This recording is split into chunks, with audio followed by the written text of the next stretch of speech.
Good morning to all of you. क्या हाल चाल आप सबके? ठीक है सब? That's great.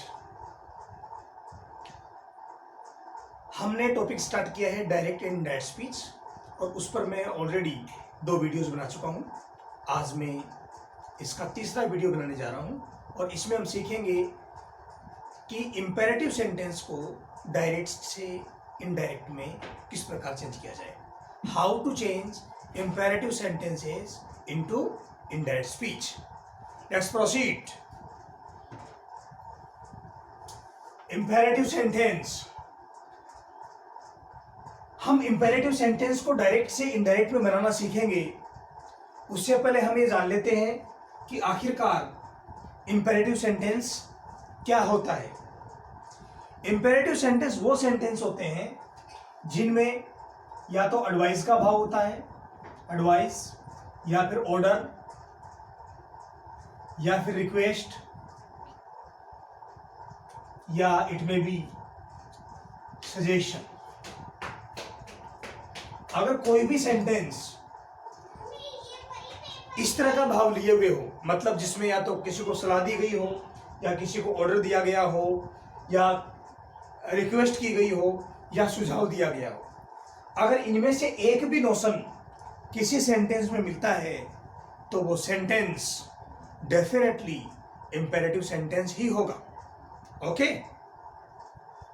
चलिए अब हम सीखते हैं कि इंपेरेटिव सेंटेंस को जब डायरेक्ट से इनडायरेक्ट में चेंज करते हैं तो कौन कौन सी बातों का ध्यान हमें रखना है। तो हम देखते हैं रूल्स। फर्स्ट रूल है कि सेड और सेड टू, इनकी जगह पे क्या लिखते हैं, ये बहुत इंपॉर्टेंट है। देखिए इनकी जगह हम क्या क्या लिख सकते हैं वो आप ध्यान से देखेंगे। अगर वाक्य में ऑर्डर का भाव हो तो ऑर्डर्ड लिखेंगे। अगर सेंटेंस में किसका भाव हो, ऑर्डर का, तो सेड और सेड टू के स्थान पर क्या लिखेंगे, ऑर्डर्ड। या एडवाइस का भाव हो तो क्या लिखेंगे, एडवाइज्ड। रिक्वेस्ट का भाव हो तो क्या लिखेंगे, रिक्वेस्टेड। क्या लिखेंगे, रिक्वेस्टेड।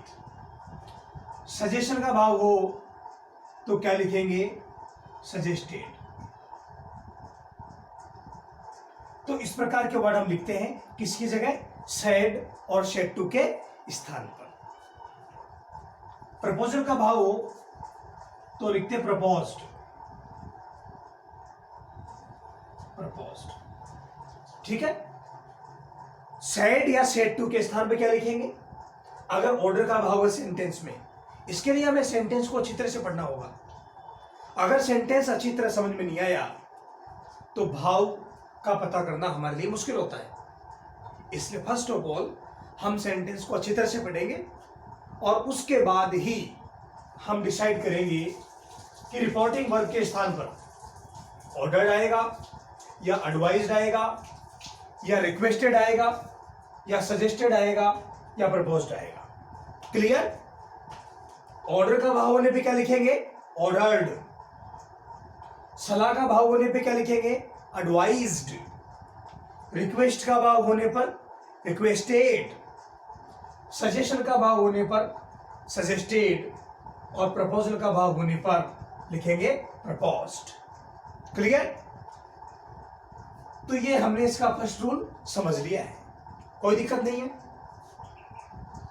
दूसरा देखते हैं, जो इन्वर्टेड कोमाज है, इन्वर्टेड कोमाज, इनके स्थान पर क्या लिखेंगे, टू। इन्वर्टेड कोमाज के स्थान पर क्या लिखेंगे, टू लिखेंगे। बट अगर आपके सेंटेंस में सजेस्टेड का यूज हुआ है तो सेंटेंस के अकॉर्डिंग कभी कभार हम डेट का भी यूज कर सकते हैं। बाकी नॉर्मली किसका यूज करते हैं हम, टू का यूज करते हैं। क्लियर। चलो तीसरा नियम देखते हैं। जो हमारा इंपेरेटिव सेंटेंस है कौन सा सेंटेंस? Imperative sentence. वो अब इंपेरेटिव सेंटेंस नहीं बन करके वो बन जाएगा असर्टिव सेंटेंस। मतलब साधारण वाक्य। डायरेक्ट से इनडायरेक्ट में चेंज करने के बाद imperative sentence is no longer an imperative sentence but it becomes assertive sentence. Clear? तो ये कुछ चीजें हैं आपको ध्यान रखनी है और अब हम कुछ एग्जाम्पल देखते हैं so that each and everything will be clear to you about imperative sentence. देखते हैं कुछ सेंटेंस, आप ध्यान से देखिएगा, आपको अच्छी तरह से समझ में आ जाएगा। देखते हैं।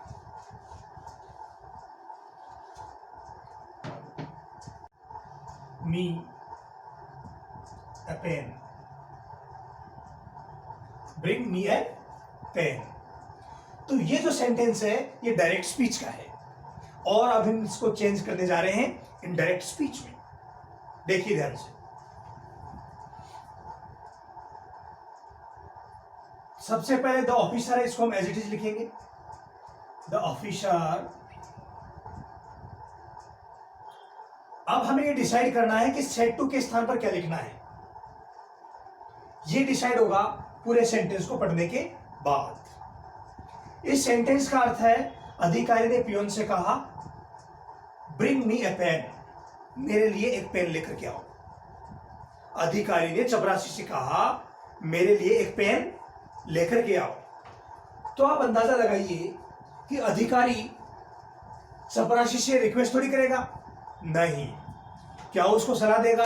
नहीं। एक ऑफिसर है, वो चपरासी को सलाह भी नहीं देगा, वो सजेशन भी नहीं देगा, वो एडवाइस भी नहीं देगा, बल्कि वो क्या देगा? ऑर्डर। क्या देगा? ऑर्डर। दैट्स व्हाई हम सेड टू के स्थान पर क्या लिखेंगे? ऑर्डर्ड। ठीक है। अगला वर्ड लिखेंगे द पियोन। The peon. उसके बाद इन्वर्टेड कोमा है, उसके स्थान पर लिखेंगे टू ब्रिंग। समझ आ रही बातचीत? टू ब्रिंग आगे समझ में। अब ये प्रोनाउन चेंज का मामला है, उसको हम देखते हैं। मी है फर्स्ट पर्सन। मी कौन सा पर्सन है? First person. ये चेंज होगा सब्जेक्ट से। किससे चेंज होगा? सब्जेक्ट से। अब सब्जेक्ट यहां पर द ऑफिसर है। ऑफिसर के लिए प्रोनाउन यूज करें तो वो या तो ही होगा या फिर सी होगा। तो दोनों में से हम एक यूज कर सकते हैं, तो हम यूज करते हैं ही। लेकिन डायरेक्ट ही नहीं लिख सकते हम, बिकॉज मी यहां पर ऑब्जेक्टिव केस में है। मी कौन से केस में है? ऑब्जेक्टिव में। ऑब्जेक्टिव में। जबकि यहां पर जो द ऑफिसर वर्ड है या जिसको अपन ने ही यूज किया है यहां पर जिसके लिए, ये कौन से केस में है? सब्जेक्टिव। तो जिस केस में मी है उसी केस में ही को करना पड़ेगा। तो ही को जब ऑब्जेक्टिव केस में चेंज करेंगे तो ही बन जाएगा हिम। To bring him. अगला वर्ड है a pen। The officer ordered the peon to bring him a pen. बन गया? We have easily converted the sentence of direct speech into direct speech. ठीक है। एक सेंटेंस और देखते हैं।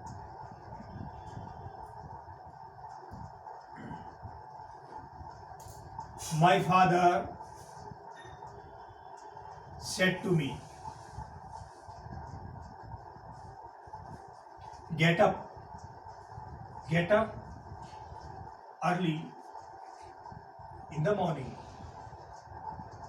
Early in the morning. ठीक है। My father said to me get up early in the morning. मेरे पिताजी ने मुझे कहा कि सुबह जल्दी उठो। सुबह जल्दी। अब आप ये देखिए कि पिताजी ने कहा है किसी कैंडिडेट को, तो क्या पिताजी ऑर्डर देते हैं?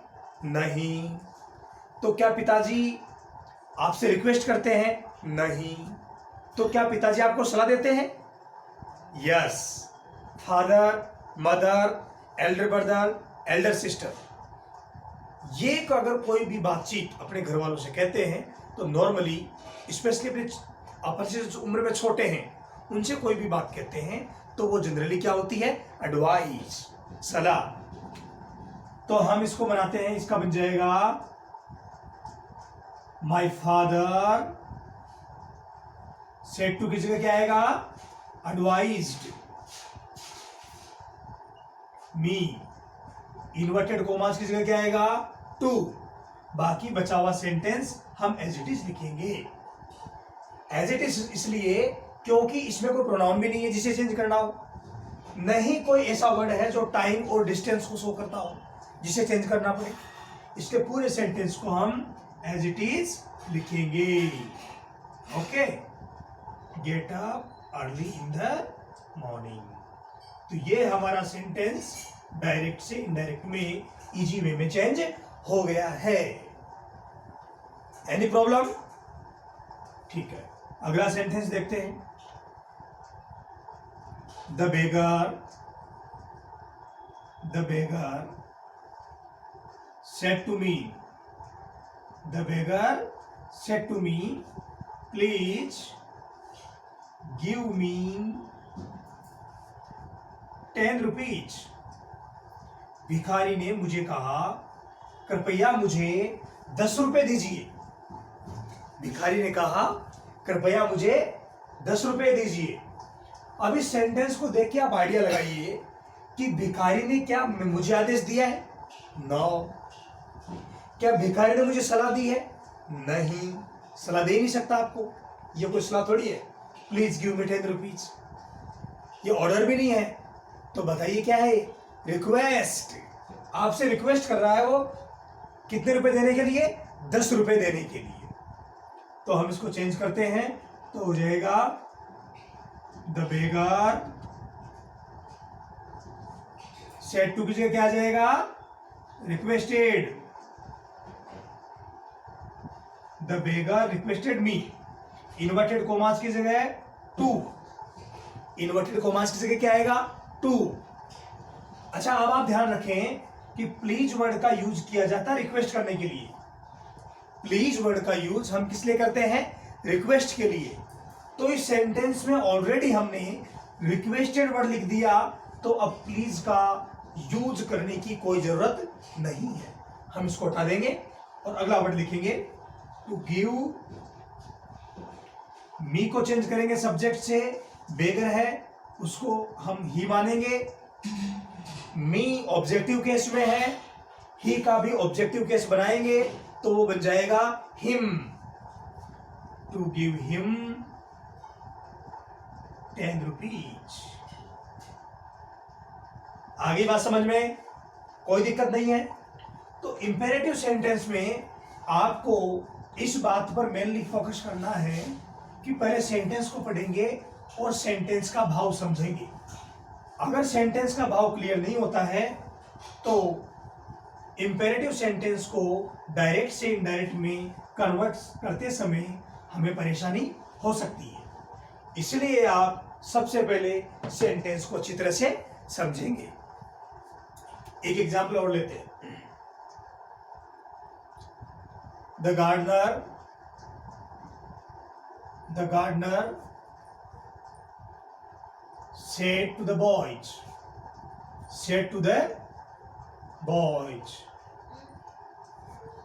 don't pluck flowers. Don't pluck flowers. The gardener said to the boys, don't pluck flowers. माली ने लड़कों से कहा, फूल मत तोड़ो, फूल मत तोड़ो। तो बताइए क्या चीज है ये ऑर्डर है या रिक्वेस्ट है या सजेशन है? बताइए क्या चीज है। इस तरह के सेंटेंस को डायरेक्ट से इनडायरेक्ट में बनाने के दो तरीके हैं। एक सिंपल तरीका तो यह है कि अगर सेंटेंस में अगर इंपेरेटिव सेंटेंस की शुरुआत में डोंट आ जाए, क्या आ जाए? डोंट, तो हम सेड या सेड टू के स्थान पर फॉरबेड लिखते हैं। द गार्डनर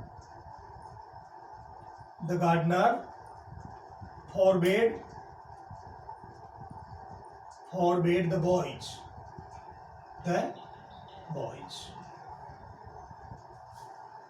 फॉरबेड लिख दिया। फॉरबेड का मतलब होता है मना किया। फॉरबेड का मतलब मना किया। और डोंट वर्ड का यूज भी हम मना करने के लिए करते हैं, तो अब हम डोंट को हटा देंगे और इन्वर्टेड कोमा के स्थान पे क्या लगाएंगे? टू, और बचा हुआ सेंटेंस हम एज इट इज लिख देंगे। To pluck flowers. एक तरीका तो ये है इसका, इसको बनाने का एक तरीका तो ये है, और दूसरा तरीका ये है कि हम सेड या सेड टू के स्थान पर ऑर्डर लिख दें। सेड या सेड टू के स्थान पे क्या लिख दें? ऑर्डर। देखिए कैसे? द गार्डनर सेड टू की जगह लिख देंगे ऑर्डर्ड द बॉयज। ठीक। इसके बाद जो डोंट है इसमें से डू हटाएंगे, सिर्फ पूरा डोंट नहीं, सिर्फ डू हटाएंगे और लिखेंगे नॉट। और इन्वर्टेड कोमास के स्थान पर जो टू जोड़ रहे हैं वो नॉट के बाद जोड़ेंगे। किसके बाद? नॉट के बाद। The gardener ordered the boys not to pluck flowers. आ रही बात समझ में? चल एक सेंटेंस और देखते हैं सजेशन वाला। For example,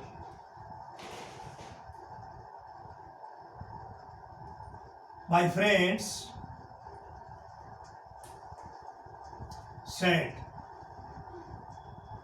to me. My friends said to me, let's go to school. Let's go to school. Okay, चलिए इसको हम चेंज कर लेते हैं। इसका बन जाएगा माई फ्रेंड्स। देखिए लेट्स आ गया। लेट्स का यूज जब होता है जब आप किसी को सुझाव देते हैं या प्रस्ताव देते हैं। सुझाव या प्रस्ताव के लिए क्या आता है? लेट्स। तो यहां पे क्या जाएगा? सुझाव है ये, इसलिए क्या आएगा? सजेस्टेड। माई फ्रेंड्स सजेस्टेड, उसके बाद आ जाएगा मी। यहां पर इन्वर्टेड कोमास की जगह लिखेंगे दैट। ये सजेस्ट वाला मामला है ना, इसमें इन्वर्टेड कोमास की जगह क्या लिखेंगे? दैट। बाकी में क्या लिख रहे थे? To. That they should go to school. That के बाद दे लगाया अपन ने, क्योंकि यहां पे अस है, अस। यहां पे क्या है? अस। इसको चेंज किया माय फ्रेंड से। माय फ्रेंड्स क्या है? ज्यादा संख्या में है, तो क्या है अपने आप में? दे। इसलिए डेट के बाद सब्जेक्ट लिखा दे, और सजेशन की भावना को चित्र व्यक्त करने के लिए क्या लिखा? Should go to school. इस प्रकार से हमने आज पढ़ा कि इंपेरेटिव सेंटेंस को डायरेक्ट स्पीच से इनडायरेक्ट स्पीच में किस प्रकार चेंज किया जाता है। आई होप आपको अच्छी तरह समझ में आया होगा। आप इस वीडियो को लाइक करें, शेयर करें और चैनल को भी सब्सक्राइब करें। Thank you.